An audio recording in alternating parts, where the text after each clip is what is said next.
बड़े चढ़ते हल्द्वानी, जहां पर प्रधानमंत्री नरेंद्र मोदी आज उत्तराखंड वासियों को देने जा रहे बड़ी सौगात। और प्रदेश अध्यक्ष मदन कौशिक क्या कुछ कह रहे हैं वो भी सुना देते हैं आपको। राज्य बनाने के लिए जो सपना देखा है, उस सपने को पूरा करने में हम सभी प्राण प्रण से जुटे हुए हैं।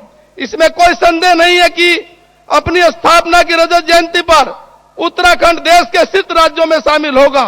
यह लक्ष्य आपके द्वारा मार्गदर्शन और प्रेरणा के बल पर ही प्राप्त होगा। उत्तराखंड के राजमार्गों का विकास, रेल लाइनों का निर्माण, सीमांत क्षेत्रों में व्यापक विकास, जो अभियान आपके नेतृत्व में शुरू हुआ है, उसका दूसरा उदाहरण नहीं मिलता। इसके लिए आज यह देवभूमि की जनता आपका स्वागत और अभिनंदन करना चाहती है। आदरणीय प्रधानमंत्री, देश की सीमाओं की रक्षा के लिए उत्तराखंड के युवा हमेशा ही अपने प्राणों को न्यौछावर करते हैं। जब कोई युवा देश की सीमा पर शहीद होता है, बलिदान होता है, यहां के लोग न पीछे हटते हैं, न कमजोर पड़ते हैं।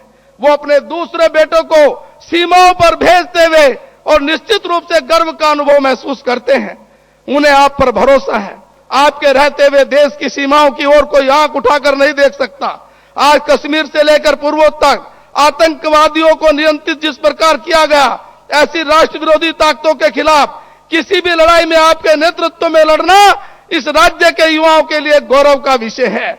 उत्तराखंड के ऊर्जावान, बलिदानी सैनिक, समर्पित, मातृशक्ति, राष्ट्र के प्रति सर्वत्र न्यौछावर करने वाली जनता आपके हर आह्वान के साथ एकजुट होकर खड़ी है। उत्तराखंड के लोग केवल प्रदेश नहीं बल्कि देश के विकास में सक्रिय सहभागी बनने को तैयार हैं। मन की अनंत गहराइयों के साथ आज प्रधानमंत्री जी का हम सब लोग हार्दिक स्वागत और अभिनंदन करते ही हैं। लेकिन आदरणीय प्रधानमंत्री जी, जिस प्रकार आपके नेतृत्व में आज पूरी दुनिया में भारत का मान सम्मान, भारत का गौरव बढ़ रहा है, हम सब यहां के वासी, इस देवभूमि के वासी, आप सबकी ओर से आदरणीय प्रधानमंत्री जी का जोरदार तालियों के साथ हार्दिक स्वागत और अभिनंदन करते हैं। मैं अपनी बात को यह समाप्त करते हुए आदरणीय प्रधानमंत्री जी का पुनः हार्दिक स्वागत और अभिनंदन करते हुए अपनी बात समाप्त करता हूं। बहुत बहुत धन्यवाद। आपका बहुत बहुत धन्यवाद। जनता के दुख दर्द को मुस्कान में तब्दील कर दिया, अपने सुख को जनता के लिए कुर्बान कर दिया। मुख्यमंत्री जी, आपके बारे में जितना कहा जाए कम है। उत्तराखंड की जनता ने प्रदेश की बागडोर को गर्व से आपके नाम कर दिया। तालियों के साथ हम स्वागत करेंगे माननीय मुख्यमंत्री उत्तराखंड।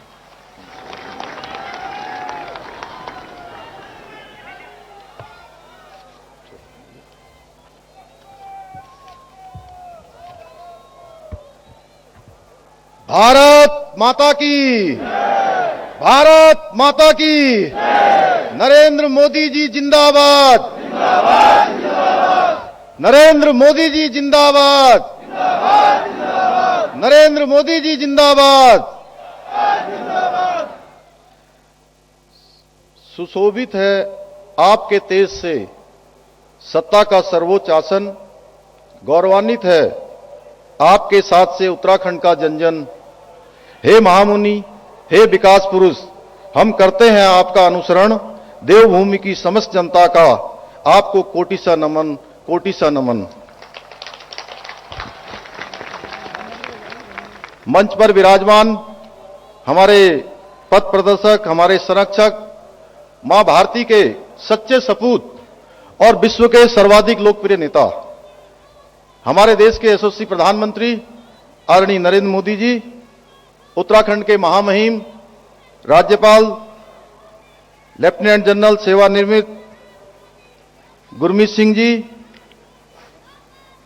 हमारे भारत सरकार के रक्षा राज्य मंत्री आदरणीय अजय भट्ट जी, उत्तराखंड सरकार के पूर्व मुख्यमंत्री आदरणीय रमेश पोखरियाल निशंक जी, आदरणीय विजय बहुगुणा जी, आदरणीय त्रिवेंद्र सिंह रावत जी, आदरणीय तीरथ सिंह रावत जी, सभी मंत्रिमंडल के मेरे सहयोगी मंत्रीगण, आदरणीय सांसदगण, आदरणीय विधायकगण, सभी मंचासीन पदाधिकारीगण एवं उत्तराखंड के कोने कोने से आए हुए सभी हमारे भाइयों एवं बहनों, उपस्थित पत्रकार मित्रों, छायाकार बंधुओं, मैं देवभूमि उत्तराखंड की 1.25 करोड़ देवतुल्य जनता की ओर से आप सभी का कुमाऊं के प्रवेश द्वार हल्द्वानी आने पर हार्दिक स्वागत एवं अभिनंदन करता हूं। सर्वप्रथम मैं मां पूर्णागिरी तथा गोलू देवता सहित सभी स्थानीय देवी देवताओं को नमन करता हूं और प्रार्थना करता हूं कि वो प्रदेश और हमारे देश में सभी देवी देवताओं से मैं प्रार्थना करता हूं कि हम सब पर वो अपने प्रदेश पर कृपा बना के रखें, अपना आशीर्वाद बना के रखें। हमारे देश में समय समय पर अनेक महापुरुषों ने मां भारती के मुकुट की शोभा बढ़ाने और समाज को सही दिशा दिखाने का कार्य किया है। उनमें से कई ऐसी विभूतियां हैं जिनके बारे में हमने केवल सुना है, उन्हें प्रत्यक्ष रूप से देखा नहीं है। लेकिन जब जब हम आज आदरणीय प्रधानमंत्री जी की ओर देखते हैं तो हमें उन महान विभूतियों का अंश हमारे आदरणीय प्रधानमंत्री जी में दिखाई देता है। आदरणीय प्रधानमंत्री जी स्वामी विवेकानंद जी की तरह भारतीय संस्कृति की पताका को पूरे विश्व में फहराने का काम कर रहे हैं। सरदार वल्लभ भाई पटेल जी की तरह राष्ट्र को सुदृढ़ एवं संगठित करने का काम कर रहे हैं। बाबा साहब भीमराव अंबेडकर की तरह दलितों एवं वंचितों और शोषितों की चिंता कर रहे हैं और पंडित दीनदयाल उपाध्याय जी के आदर्शों पर चलते हुए अंत्योदय के स्वप्न को साकार करने का भी काम कर रहे हैं। यह हमारा सौभाग्य है कि हम आदरणीय प्रधानमंत्री जी के नेतृत्व में उस महान यात्रा के सहयात्री हैं जिस यात्रा का गंतव्य भारत को परम वैभवशाली राष्ट्र बनाना है। जैसा कि श्रीमद् भागवत में भगवान श्री कृष्ण ने कहा है, यदि यदा चरिता श्रेष्ठ तत्देवो तरोजन स यत् प्रमाणम कुरुते लोकः इस्तदनु वर्तते। अर्थात श्रेष्ठ पुरुष जैसा आचरण करते हैं, सामान्य पुरुष भी वैसा ही आचरण करते हैं तथा श्रेष्ठ पुरुष जिस कर्म को करते हैं उसी को आदर्श मानकर अन्य लोग भी उनका अनुसरण करते हैं। इसी नीति स्रोत की भांति आदरणीय प्रधानमंत्री जी जिस कठिन परिश्रम द्वारा भारत को पुनः विश्व गुरु बनाने के लिए लगातार प्रयत्न कर रहे हैं, लगातार परिश्रम कर रहे हैं, मेरे जैसे सामान्य व्यक्ति को और अधिक परिश्रम करने के लिए प्रेरित करता है, बल्कि 125 करोड़ भारतीयों में एक आशा और विश्वास का बीज रोपित करता है। आज केवल भारत ही नहीं बल्कि विश्व के अन्य देश भी प्रधानमंत्री जी की सोच, उनकी रणनीति और उनके विचारों का अनुसरण करते हैं। कोरोना महामारी से निपटने के लिए भारत द्वारा आदरणीय प्रधानमंत्री जी के नेतृत्व में किए जा रहे कार्यों की न केवल WHO ने जैसे संगठनों ने सराहना की, बल्कि अन्य देश भी भारत द्वारा दिखाए गए अदम्य साहस और विश्वास एवं जीवटता की भूरी भूरी प्रशंसा करते हैं। आज पूरी दुनिया देख रही है कैसे अंत्योदय का अनुसरण करते हुए एक सरकार न केवल जन आकांक्षाओं की पूर्ति कर रही है बल्कि विकास के पथ पर गतिमान रह सकती है। कोरोना काल में जहां आदरणीय प्रधानमंत्री जी द्वारा गरीब कल्याण अन्न योजना से करोड़ों लोगों को 2 वक्त का भोजन सुनिश्चित किया गया, वहीं आयुष्मान भारत योजना ने देश के नागरिकों को यह भरोसा दिलाया कि बीमार होने पर भी उनको इलाज अवश्य मिलेगा। कोई ऐसा क्षेत्र नहीं है जहां आदरणीय प्रधानमंत्री जी के नेतृत्व में केंद्र सरकार द्वारा किए गए कार्यों से सामान्य जनमानस को लाभ प्राप्त न हुआ हो। सर्वस्पर्शी विकास को लेकर आपकी सोच कितनी व्यापक है। ये नमामि गंगे, स्वच्छता अभियान, नई शिक्षा नीति, इंद्रधनुष योजना, one nation one ration card जैसी अनेकों जन कल्याणकारी योजनाओं से प्रदर्शित होता है। आदरणीय प्रधानमंत्री जी के नेतृत्व में आज भारत अपने परम वैभव को प्राप्त करने की ओर आगे बढ़ रहा है। वहीं दूसरी ओर भारत के सांस्कृतिक उत्थान की यात्रा भी आज गतिमान है। दुनिया भर में भारतीय दर्शन, भारतीय परंपरा और भारतीय सनातन संस्कृति के प्रतीकों को उचित स्थान दिलाने के लिए आदरणीय प्रधानमंत्री जी द्वारा किए गए कार्यों को शताब्दियों बाद भी याद रखा जाएगा। यह आदरणीय प्रधानमंत्री जी का प्रतापी नेतृत्व का ही कमाल है कि आज जहां कश्मीर के अंदर धारा 370 का जो दाग भारतीय संविधान से मिटा है, वहीं भारत के राष्ट्र मर्यादा पुरुष भगवान श्री राम के भव्य मंदिर के निर्माण का मार्ग भी प्रशस्त हुआ है। इसके साथ साथ आज हम देखते हैं कि भव्य काशी और दिव्य काशी का जो स्वप्न पंडित मदन मोहन मालवीय जी ने देखा था, उस स्वप्न को साकार करने का काम भी आदरणीय प्रधानमंत्री जी के नेतृत्व में साकार हो रहा है। वह मेरे लिए भी अत्यंत ही हर्ष का क्षण था जब मैं अभी हाल ही में काशी की यात्रा के दौरान घाट से गंगा जल लेकर सीधे बाबा विश्वनाथ पर जलाभिषेक कर पाया। यह सोचना भी कुछ समय पहले तक असंभव था। मैं 2002 में काशी गया था, तब मैंने देखा था कि भगवान विश्वनाथ के मंदिर के अंदर जाने का रास्ता हो या गंगा के घाट की तरफ को जाने का कोई रास्ता था ही नहीं। आज वो बिल्कुल हाईवे की तरह बन गया है। दिव्य काशी और भव्य काशी एक अलौकिक काशी का रूप ले चुका है। भाइयों बहनों, आदरणीय प्रधानमंत्री जी के नेतृत्व में अयोध्या एवं काशी के कायाकल्प के साथ साथ केदारपुरी के पुनर्निर्माण की यात्रा भी अत्यंत ही रोचक है, जिस यात्रा का मैं स्वयं साक्षी हूं। आप सबने भव्य केदारपुरी का नया रूप दीपावली के पर्व पर जब माननीय प्रधानमंत्री जी ने 5 नवंबर को इसका लोकार्पण और शिलान्यास किया था, आपने अवश्य देखा होगा। क्या कुछ वर्षों पहले तक इसके बारे में विचार भी हम कर पाते थे? आने वाले दिनों में भगवान बद्रीनाथ धाम, गंगोत्री, यमुनोत्री सहित भारतीय सांस्कृतिक परंपरा के अन्य प्रतीकों का भी रूपांतरण आदरणीय प्रधानमंत्री के नेतृत्व में किया जाने वाला है। भाइयों बहनों, जिस गति से आदरणीय प्रधानमंत्री जी के नेतृत्व में आज राष्ट्र का चहुमुखी विकास हो रहा है, वो भूतो न भविष्यति। आदरणीय प्रधानमंत्री जी की विकास केंद्रीय नीतियों पर चलकर ही आज उत्तराखंड उन्नति की राह पर अग्रसर हो रहा है। हमें पूरा विश्वास है कि हम भारत का सर्वश्रेष्ठ राज्य बनेंगे। भाइयों बहनों, आदरणीय प्रधानमंत्री जी के नेतृत्व में उत्तराखंड के प्रति कितने सजग और समर्पित हैं, यह बात किसी से छिपी हुई नहीं है। तथा उनके नेतृत्व में चल रही हमारी ये डबल इंजन की सरकार प्रतिदिन विकास के नए सोपान स्थापित करने का प्रयास कर रही है।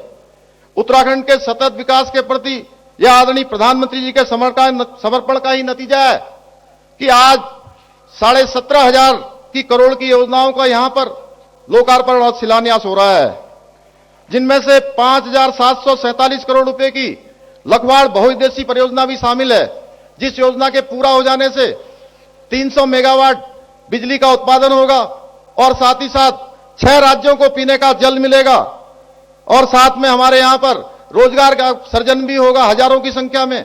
इसके साथ ही साथ हमारा राज्य ऊर्जा के क्षेत्र में एक पावर हाउस भी बनेगा। मुझे पूरा विश्वास है कि आज जिन योजनाओं का लोकार्पण और शिलान्यास आपके द्वारा हुआ है, वो संपूर्ण उत्तराखंड के विकास में एक मील का पत्थर साबित होगा। मुझे पूरा विश्वास है प्रधानमंत्री जी के हाथों 8,700 करोड़ रुपए की जिन सड़क परियोजनाओं का आज उद्घाटन एवं शिलान्यास हो रहा है, यह परियोजनाएं उत्तराखंड में विकास की एक नई कहानी लिखेंगे।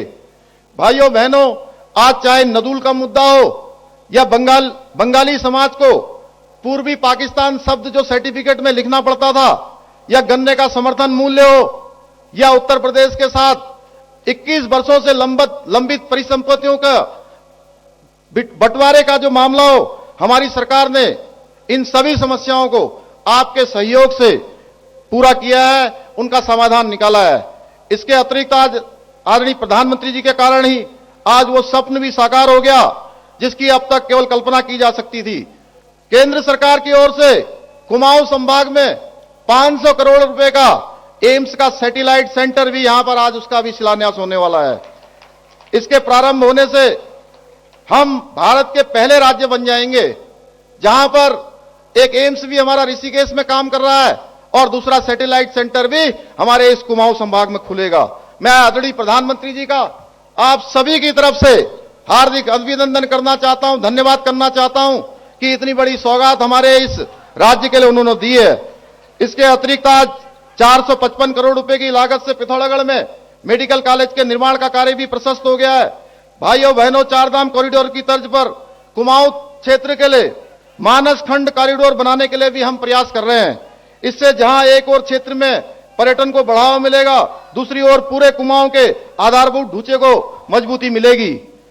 ये भाइयों बहनों, एक बात और मैं आपसे कहना चाहता हूं कि यह विचार करने का विषय है कि आज से पहले क्यों कोई उत्तराखंड में खेल विश्वविद्यालय या गुरुदेव रविंद्रनाथ टैगोर जी के आदर्शों पर स्थापित केंद्रीय विश्व भारती विश्वविद्यालय की स्थापना जैसे कार्यों को बारे में भी विचार नहीं किया गया। आज हमारी सरकार ने दोनों ही काम कर दिए हैं। ये दो विशिष्ट कार्य इसलिए भी सोच सके हैं क्योंकि हमें आदरणीय प्रधानमंत्री जी का पूरा मार्गदर्शन एवं सहयोग मिलता रहता है।